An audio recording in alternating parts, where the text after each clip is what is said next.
Good morning.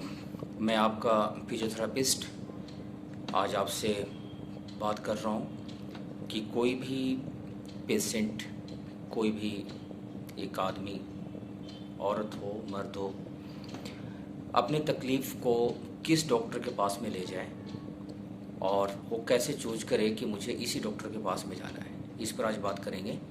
जैसा मैंने पिछला वीडियो में प्रॉमिस किया हुआ है आप लोगों को।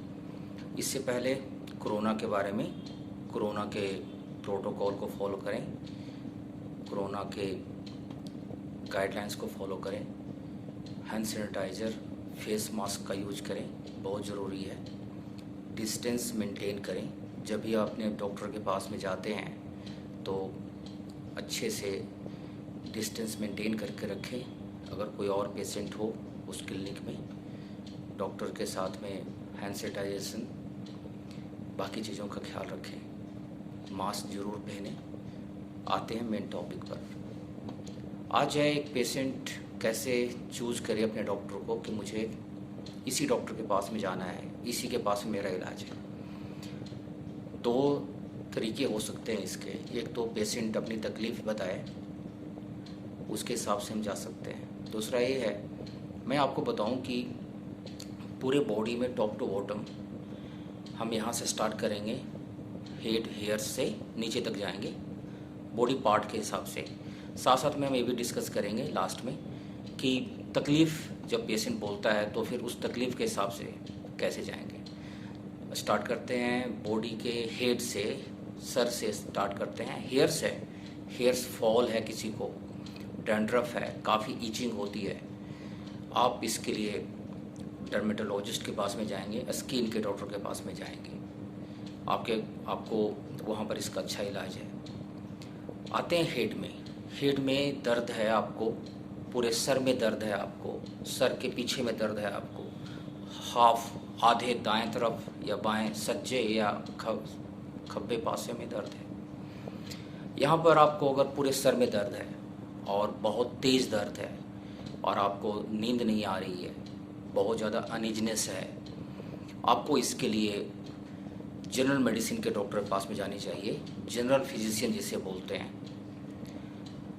या फिर आपको फिजियोथेरेपिस्ट के पास में जाना चाहिए। अगर दर्द पूरे सर में पीछे की तरफ में है तो आपको फिजियोथेरेपिस्ट के पास में जाना चाहिए। सर्वाइकल का आपका पेन हो सकता है। अगर आपको पूरे सर में दर्द हाफ पार्ट में है, पूरे सर में ना होकर के हाफ पार्ट में है, इधर लेफ्ट साइड में या आपके राइट साइड में, इसके लिए आप न्यूरोलॉजिस्ट के पास में जाएंगे, क्योंकि ये माइग्रेन की प्रॉब्लम हो सकती है। माइग्रेन के प्रॉब्लम को लेकर के आप अपने फिजियोथेरेपिस्ट के पास में भी जा सकते हैं, वो भी आपका इसका इलाज कर देंगे, क्योंकि इसके साथ में कनेक्टेड होता है आपका सर्वाइकल पेन, इसका एक ट्रिगर फैक्टर हो सकता है। अब आते हैं आपका आइस। आँखों में बहुत ज़्यादा जलन है, बहुत ज़्यादा वाटरिंग हो रही है, आप अच्छे से आँखों को खोल नहीं पा रहे, पढ़ाई नहीं कर पा रहे, आपको विज़न की दिक्कत हो रही है, दूर की चीज़ें पास की चीज़ें नहीं दिख रही है बहुत अच्छे से, आपको सिक्रेशंस आ रहे हैं, कुछ निकल रहा है एलोइस सा, आप इसके लिए आई के डॉक्टर के पास में जाएंगे, जिनको बोलते हैं हम ऑप्थेल्मोलॉजिस्ट। इसके बाद आते हैं नाक, कान, गला। इसके लिए अगर कोई तकलीफ़ है आपको तो आप ईएनटी स्पेशलिस्ट के पास में जाएंगे। नाक में कोई दिक्कत है आपको, नाक बंद हो रही है, आपके बोन्स बढ़े हुए हैं नाक के, ईएनटी के पास में जाएंगे। कान में दिक्कत है, कान में भारी भारी सा है, आपको चक्कर आता है, बार बार चक्कर आ रहा है, ईएनटी के पास में जाएंगे। गला बहुत ख़राब है, आप कुछ खा नहीं पा रहे, पानी नहीं पी पा रहे, अंदर नहीं जा रहा, बार बहुत ज़्यादा ड्राइनेस हो रही है गले में, आप इसके लिए ईएनटी के पास में जाएंगे, उनके पास में बहुत अच्छा इलाज है। हेड के पीछे में दर्द है, नेक में दर्द है आपको, इसके लिए आप फिजियोथेरेपिस्ट के पास में जाएंगे। सर्वाइकल की प्रॉब्लम हो सकती है आपको, अपना एक्सरे लेकर जाएं फिजियोथेरेपिस्ट के पास। गले में आगे की तरफ प्रॉब्लम है, आपके लैरिंग्स फेरिंग्स इस साइड में दिक्कत है, तभी ईएनटी स्पेशलिस्ट के पास में जाएंगे आप। शोल्डर में पेन है आपका, अपर शोल्डर में पेन है, कंधे और कंधे के आसपास में पेन है, आप इसके लिए फिजियोथेरेपिस्ट के पास में जाएंगे। पीछे की तरफ में पेन है, शोल्डर के पीछे पेन है, आप फिजियोथेरेपिस्ट के पास में जाएंगे। मस्कुलर स्पाज्म हो सकता है, सर्वाइकल की प्रॉब्लम आपको हो सकती है, आपकी डिस्क की प्रॉब्लम हो सकती है, आपकी स्पाइनल कर्व की प्रॉब्लम हो सकती है। फिजियोथेरेपिस्ट आपका इसका इलाज कर देगा, आपको कहीं जाने की ज़रूरत नहीं पड़ेगी। अब हम आते हैं आगे चेस्ट के लिए हम जाएंगे लंग्स के डॉक्टर के पास में, जिनको बोलते हैं पल्मोनरी मेडिसिन, पल्मोनोलॉजिस्ट बोलते हैं उसे। अब उनके पास में जाना है। अगर आप नहीं जानते पल्मोनोलॉजिस्ट क्या होता है, पल्मोनरी मेडिसिन क्या होता है, तो आप सीधा का सीधा मेडिसिन के डॉक्टर के पास में जाएंगे। वो आपको चेस्ट वाले डॉक्टर के पास में रेफ़र कर सकते हैं अगर उनको ज़रूरत पड़ी तो। शोल्डर में पेन है, शोल्डर स्टिफनेस है, फ्रोजन शोल्डर है, बाजू शोल्डर पूरी तरह से मूव नहीं कर रहा, सोते समय दिक्कत हो रही है, पासा लेते समय दिक्कत हो रही है, आप पासा नहीं ले पा रहे, पासा का मतलब साइड नहीं ले पा रहे, तो आप फिजियोथेरेपिस्ट के पास में जाएंगे। फ्रोजन शोल्डर की दिक्कत हो सकती है, स्टिफ शोल्डर की दिक्कत हो सकती है, इसके साथ साथ में स्टिफ नेक भी हो जाती है, इसके एसोसिएटेड प्रॉब्लम होती है। आप फिजियोथेरेपिस्ट के पास में जाएंगे। आपकी एल्बो में पेन है, फोर आर्म में पेन है, आपके रिस्ट में पेन है, हैंड में पेन है, नमनेस है, सेंसेशन में दिक्कत आ रही है आपको, आप फिजियोथेरेपिस्ट के पास में जाएंगे। फिजियोथेरेपिस्ट से डायग्नोसिस कराने के बाद अगर चाहे तो ट्रीटमेंट हो जाएगा आपका वहाँ पर। अगर ज़्यादा कॉम्प्लिकेटेड है आपका प्रॉब्लम, बहुत पुराना है आपका प्रॉब्लम, तो आपको वो या तो ऑर्थोपेडिशियन के पास या न्यूरोलॉजिस्ट के पास में भेज देगा according to diagnosis. Primary diagnosis जो है, जिसे हम प्रोविजनल डायग्नोसिस भी बोलते हैं, वहाँ से आपको MRI स्कैन करके और बाकी डायग्नोसिस करके पता किया जा सकता है कि आपकी एग्जैक्टली प्रॉब्लम क्या है। अब आते हैं पीछे की तरफ। चेस्ट आगे हो गया, पीछे चेस्ट में अगर तकलीफ है आपको, काफ़ी ज़्यादा स्पाइन में थका थका सा है, बिल्कुल फंसा है हुआ है, बहुत चुभन वाली पेन हो रही है आपको, प्रिकिंग पेन हो रही है आपको, आप हिल पा नहीं रह पा रहे हैं, सांस लेने में भी दिक्कत हो रही है आपको, आप इसके लिए फिजियोथेरेपिस्ट के पास में जाएंगे, क्योंकि आपको स्पाइनल कर्व की दिक्कत हो सकती है, सर्वाइकल की दिक्कत हो सकती है, जिसका वो एसोसिएटेड और कॉम्प्लिकेटेड प्रॉब्लम आपको अब दिख रहा है। आप फिजियोथेरेपिस्ट के पास में जाएंगे, बहुत अच्छा इलाज है इसका। आपका 10 से 15 सेशन में ये पूरी तरह से सॉल्व हो जाएगी प्रॉब्लम। अब आते हैं चेस्ट से नीचे। चेस्ट में एक और प्रॉब्लम होती है बहुत ज़्यादा ओल्ड एज में और छोटे बच्चों में बीजिंग साउंड आती है, बूढ़ों में भी बड़े बीजिंग साउंड आती है ओल्ड एज में। आप इसके लिए जनरल मेडिसिन के डॉक्टर के पास में जाएंगे या पल्मोनोलॉजिस्ट के पास में जाएंगे, जो लंग्स के डॉक्टर होते हैं। चेस्ट स्पेशलिस्ट भी होते हैं इसमें, आपको ये पता नहीं चलेगा कि चेस्ट स्पेशलिस्ट कौन होता है। चेस्ट स्पेशलिस्ट होते हैं पल्मोनोलॉजिस्ट या जनरल मेडिसिन के डॉक्टर। आप उनके पास में जाएंगे, नियर बहुत अच्छा कोई डॉक्टर मिल जाए आपको जो इसमें एक्सपीरियंस्ड हो। आप ज़रूर चूज करें अपने डॉक्टर को जो कम से कम 10 साल एक्सपीरियंस तो हो ही, उससे कम का नहीं होना चाहिए चेस्ट के मामले में। जब आप या तो बिल्कुल छोटे बच्चों को ले जाते हैं या बड़े बच्चों को ले जाते हैं, छोटे बच्चों को हमेशा पेडियाट्रिक मेडिसिन के डॉक्टर के पास में ले जानी चाहिए। एक अलग डिपार्टमेंट है, 10 साल से नीचे के बच्चों को बच्चों के डॉक्टर के पास में ही ले जानी चाहिए। अगर अवेलेबिलिटी नहीं है, रिमोट एरिया में रहते हैं या फिर आप शहर में भी रहते हैं लेकिन आपको नहीं पता किनके पास में ले जाएं, तो आप एक बार मेडिसिन के डॉक्टर से दिखा सकते हैं। चेस्ट से आप आते हैं नीचे, एब्डोमेन की तरफ में आते हैं। पेट में दर्द है आपको, गैस बन रही है आपको, बहुत ज़्यादा गले से ऊपर खाना ऊपर आ रहा है, पेट से ऊपर आ रहा है, तो इसके लिए आप गैस्ट्रोएंटेरोलॉजिस्ट के पास में जाएंगे। इंटरनल मेडिसिन का एक डिपार्टमेंट है, इंटरनल मेडिसिन के डॉक्टर के पास में जाएंगे आप सर्च करेंगे इंटरनल मेडिसिन, उसमें आपको गैस्ट्रोएंटेरोलॉजिस्ट मिल जाएगा। और मैं जिस ट्राई सिटी में रहता हूँ, चंडीगढ़ मोहाली पंजाब, यहाँ पर PGI एक डिपार्टमेंट है जहाँ पर बहुत ही अच्छे डॉक्टर्स यहाँ पर स्टडी करके बाहर आते हैं, SRC करके आते हैं। आप अगर वो मिल जाए तो बहुत अच्छा है। आसपास के हॉस्पिटल्स बहुत अच्छे हैं, यहाँ पर फैसिलिटी बहुत अच्छी है, आप उस हॉस्पिटल में उनकी सर्विस अवेल कर सकते हैं। आने वाले समय में या इसी वीडियो में मैं आपको लिंक भी दूंगा कुछ प्राइवेट हॉस्पिटल का, जिनको आप डायरेक्टली कॉन्टैक्ट कर सकते हैं उसके डिपार्टमेंट में या उस हॉस्पिटल को कि हाँ मुझे इसके बारे में इंफॉर्मेशन चाहिए कि आपके पास में कौन से डॉक्टर हैं, किस किस डिपार्टमेंट के। जो मैं चीज़ें बता रहा हूँ वो सारे डॉक्टर्स आपके उस लिंक में मिल जाएंगे। उस हॉस्पिटल में मिल जाएंगे और सारे टॉप क्वालिटी के टॉप डॉक्टर्स मिलेंगे आपको। वो लिंक मैं दूंगा आपके अपने वीडियो में, डिस्क्रिप्शन बॉक्स में जाएगा, आप डिस्क्रिप्शन बॉक्स में मिल जाएगा आपको सारा लिंक। अब आते हैं इंटरनल ऑर्गेन जो होते हैं एब्डोमेन में, लिवर है, किडनी है, पैनक्रियाज है, स्प्लीन है, गॉल ब्लैडर है, स्मॉल इंटेस्टाइन है, लार्ज इंटेस्टाइन है, आपका किडनी है, ब्लैडर है, यूरेटर है, ये सारे पेट के अंदर के स्ट्रक्चर हैं, अपर एब्डोमेन, लोअर एब्डोमेन में। अब किसी को बहुत ज़्यादा गैस की प्रॉब्लम है तो मैंने बताया कि वो जाएगा आपके अपने गैस्ट्रोएंटेरोलॉजिस्ट के पास, इंटरनल मेडिसिन के डॉक्टर के पास में जाएगा। रिफ्लैक्स की प्रॉब्लम है, बहुत ज़्यादा खाना ऊपर आ जाता है, बार बार खट्टा खट्टा सा दिखता है या गला खराब हो रहा है बार बार, तो इसमें भी आपको गैस्ट्रोएंटेरोलॉजिस्ट के पास में जाना चाहिए, क्योंकि आपको रिफ्लैक्स की प्रॉब्लम हो सकती है। हो सकता है एक फूड पाइप जिसे बोलते हैं, एसोफेगस है, उसमें बार बार नहीं आना चाहिए रिफ्लैक्स, क्योंकि उसमें बहुत तेज़ी से कार्सिनोजेनिक हो सकता है वो। तो अब जैसे ही आपको पता चले, आप एंडोस्कोपिक डॉक्टर करते हैं, इसके लिए पता चल जाएगा आपको कि एसोफेगस में कोई अल्सर तो नहीं है, पेट में कोई अल्सर तो नहीं है, तो बहुत अच्छी ट्रीटमेंट है, आप उनके पास में जाएं। अगर आपके पास में गैस्ट्रोएंटेरोलॉजिस्ट की प्रेजेंस नहीं है आपके आसपास में, तो आप मेडिसिन के डॉक्टर पास में जा सकते हैं। इंटरनल ऑर्गन जितने मैंने बताया, लिवर, किडनी, पैनक्रियाज, ये सब, इसके लिए एक डॉक्टर होते हैं जो स्पेशलिस्ट होते हैं।